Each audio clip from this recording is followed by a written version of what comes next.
today fighting is evolving. The old days where you were stiff and you walked into kicks and walked into punches, those days are gone.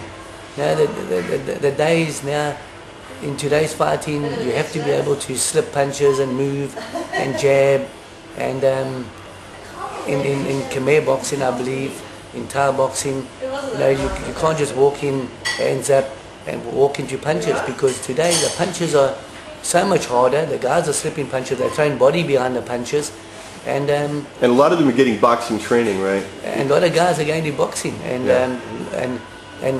I've always said, boxers' hands and Khmer boxers' legs and elbows and all that. You can be an ultimate fighter in Khmer boxing. Yeah.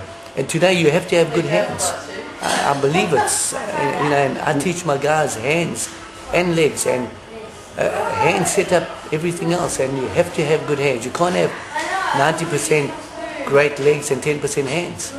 And those days, I believe, have gone, where you got just one good low kick. You have to have good hands and legs. Yeah, yeah.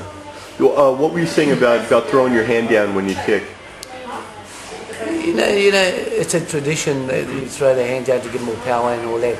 But if you take the K1, I've seen many fights, guys throw the hand down for the power and boop, they get knocked out with a straight right. Yeah. So, if you got good hands, even if in Khmer boxing, and you wait and you time it right, the guy throws a low kick, he throws his hand down, boop, you hit him with a straight right. Yeah, yeah, yeah. So, it's becoming a different fight. Yeah. If you take Khmer boxing 50 years ago and look at it today, and it's all because it's gone into the West. Yeah. And the West is evolving with more hands and more movement. I mean, you see Thai boxers, the Western guys that have learned Thai boxing. You see a lot of movement in their heads and slipping. Good. Paddy, can you tell me what I need to? Okay, I see anything you're doing, you're rushing with the hands, and you forget, you're doing kickboxing, you're doing Khmer boxing now. And you're rushing with your hands, you're forgetting about your legs. What I want you to do, I want you to go bang bang legs. Hands and legs, hands and legs, hands and legs, okay? So keep your distance, you smothering him, and but I want you just to do the technique, bang bang kick, bum bum bum bum, 2 kicks, 1 left kick, 1 right kick. Okay, I want you to work like that now.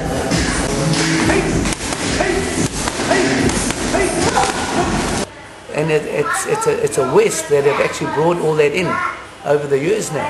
Yeah.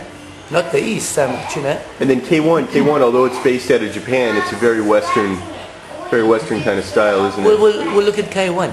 Yeah. Look how many Western fighters there are. Yeah, yeah. Probably 80%, 90% are Western fighters. Yeah, yeah. So what are they doing? Yeah. They're doing hands.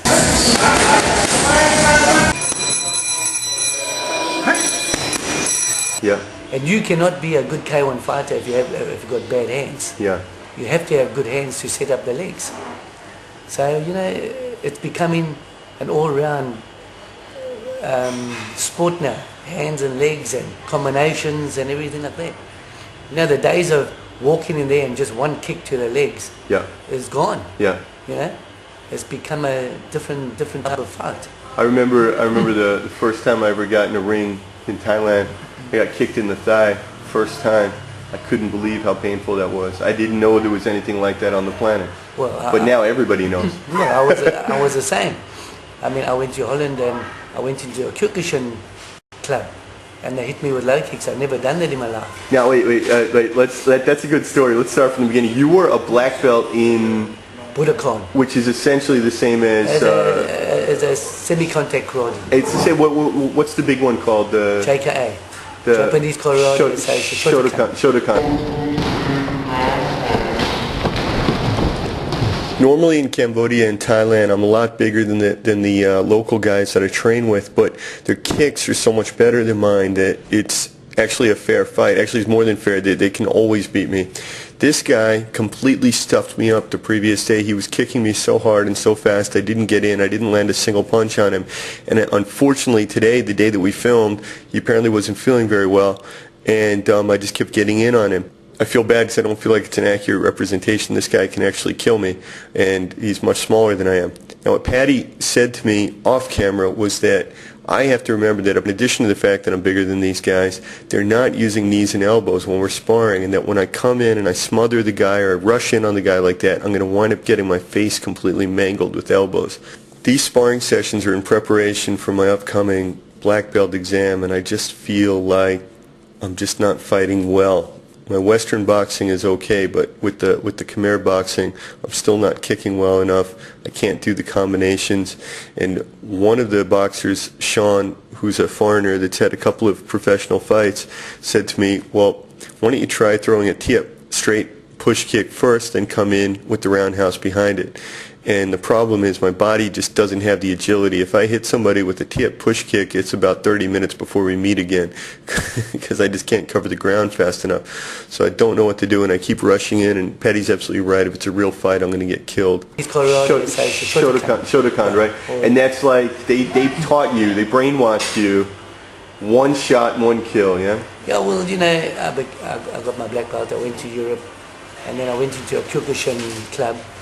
And wow, I mean, they hit me with one low kick, and things are a real thing because Kyokushin is full contact. But isn't it when you got it, you actually were thinking something like, oh, I can't spar with you because I'm afraid I'll kill you with one kick or one punch or something? Yeah, I thought, gee, well, geez, if I hit you, I'm going to knock you down and all that. But that, you know, that's what you've been taught in old days. Yeah. But and then I realized, well, and then I put my boxing with my Kyokushin and everything in that. Didn't you? Okay, you lost in.